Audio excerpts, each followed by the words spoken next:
అదే పెట్టింది అదే సరే చెప్తాను రాకుండా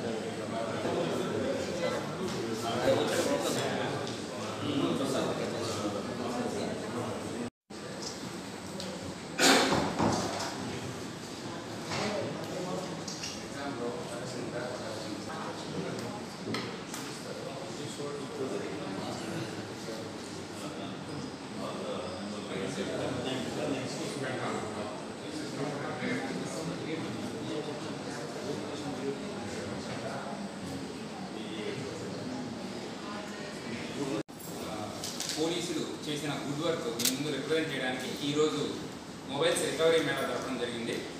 ఇందులో భాగంగా ఓవరాల్గా 300 మొబైల్ మీ ముందు ఉంచడం జరిగింది. వీటినన్నింటినీ కూడా ఎవరైతే సరే మొబైల్స్ పోగొట్టుకున్నారో వాళ్ళు చాట్బాట్ మనకి ఒక నెంబర్ ఇవ్వడం జరిగింది. WhatsApp number 9440900004.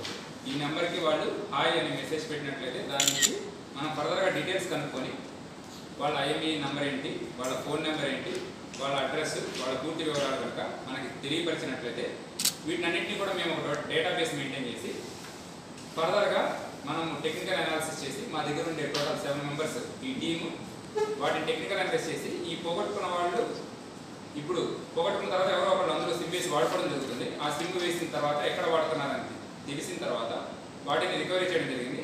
ఇందులో చిత్తూరు జిల్లాదే కాకుండా బయట మన చుట్టుపక్కల ప్రాంతాలు పక్క స్టేట్స్లో కూడా మనం పోగొట్టుకున్న వాళ్ళకి కూడా రికవరీ చేయడం జరిగింది. వీటిని ఈరోజు మొత్తం 300 మందికి కూడా అందజేస్తాం. ఇది ఇప్పటివరకు 5 ఫేజెస్లో జరిగింది. ఇప్పటివరకు ఓవరాల్గా 1500 మొబైల్ ఫోన్స్ మనం పోగొట్టుకున్న వాళ్ళకి అందజేసాము. వీటి టోటల్ వర్త్ 3,15,00,000 3,15,00,000 విలువ చేసే ఇన్ని ఫోన్స్ కూడా మనం ఇవ్వడం జరిగింది. ఇది ఫేజ్ 5. ఈ ఫేజ్లో మొత్తం 300 ఫోన్స్ వర్త్ 65 lakhs 65 లక్షలు విలువ చేసే ఫోన్స్ కూడా మీ ముందు ఉన్నాయి. వీటిని కూడా రికవరీ చేసి ఈరోజు ఎవరైతే సరే బాధితులు పోగొట్టుకున్నారో వాళ్ళందరికీ అందజేస్తాం. Thank you.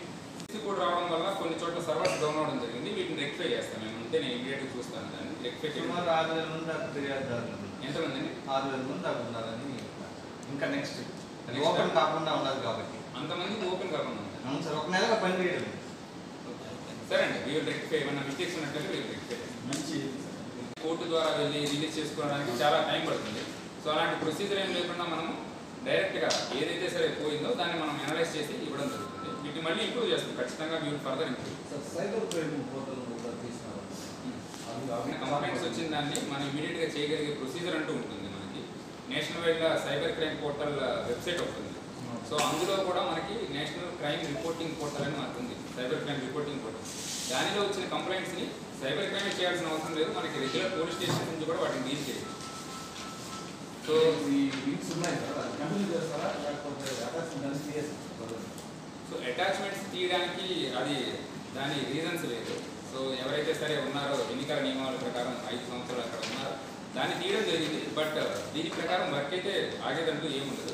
ఎన్సీఆర్పీ పోర్టల్ మేము చూస్తూ ఉంటాం. దానిలో వచ్చిన కంప్లైంట్స్ మేము రెగ్యులర్గా సార్ట్అవుట్ చేస్తున్నాం. బట్ ముందర జనాలకు తెలియాల్సింది ఒకటి మీరు చెప్పండి. ఏదైనా సరే ఒక సైబర్ క్రైమ్ ఫ్రాడ్ కనుక గురైన వ్యక్తి ఇమీడియట్గా 1930 ఓకేనా 1930 హెల్ప్ లైన్ నెంబర్కి కనుక కాల్ చేసినట్లయితే మనకి రోడ్డు మీద ఒక యాక్సిడెంట్ అయింది, గోల్డెన్ అవర్ అని ఉంటుంది. ఒక 1 hour లోపు కనుక ఆ వ్యక్తిని హాస్పిటల్కి తీసుకెళ్ళినట్లయితే ఆ వ్యక్తి బ్రతికే ఛాన్సెస్ చాలా ఎక్కువ అవుతుంది.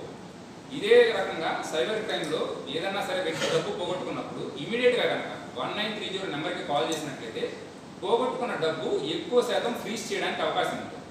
అది లేని పక్షంలో 1930కి ఫోన్ చేసిన వెంటనే ఎవరు పోగొట్టుకున్నారు, ఎంత పోగొట్టుకున్నారు, దానికి సంబంధించిన రిఫరెన్స్ నెంబర్ ఏమైనా ఉందా, వీళ్ళ డీటెయిల్స్ ఎవరైతే బాధితులు ఉన్నారో వాళ్ళకి సంబంధించిన డీటెయిల్స్ అన్నీ కూడా అడుగుతారు. ఆ డీటెయిల్స్ అన్ని అందులో మెన్షన్ చేసిన తర్వాత ఏ అకౌంట్కి అయితే వెళ్ళింది ఇమీడియట్గా ఆన్లైన్లో చెక్ చేసి ఆ అమౌంట్ని ఫ్రీజ్ చేస్తారు. సపోజ్ 2 లక్షలు పోగొట్టుకున్నారు, మీరు 10 నిమిషాల్లో కాల్ చేస్తే సుమారు 1,50,000 దాకా ఫ్రీజ్ చేసి ఉండొచ్చు. దాని తర్వాత దాన్ని ఎఫ్ఐఆర్గా మార్చుకొని మనము కోర్టు నుంచి రిలీజ్ చేయించుకుంటాం. There is a procedure. కానీ వీళ్ళు 2 రోజుల తర్వాత 3 రోజుల తర్వాత వచ్చిన తర్వాత ఈ అకౌంట్స్ ఆల్రెడీ సుమారుగా 120 నుంచి 200 అకౌంట్స్ మధ్య ట్రాన్స్ఫర్ అయిపోయింది. ఇప్పుడు మీరు ఒకళ్ళ నుంచి రెండో వ్యక్తికి ట్రాన్స్ఫర్ చేసుకోవడం ఎంత సులభంగా ఉంది కదా. సో 200, 300 అకౌంట్స్ కూడా ట్రాన్స్ఫర్ చేయడం జరుగుతుంది. ఇవి ఫైనల్గా వేరే దేశాల్లో ఎక్కడో ల్యాండ్ అవుతుంది, లేకపోతే సైబర్ కరెన్సీ క్రిప్టో కరెన్సీగా మారిపోవడం జరుగుతుంది. సో వాటిని రికవరీ చేయడం అనేది మళ్ళీ ఇంటర్నేషనల్ ఇష్యూగా మారిపోతుంది. ఓకేనా.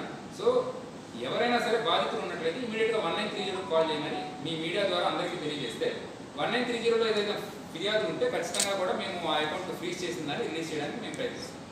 Sir MCC violation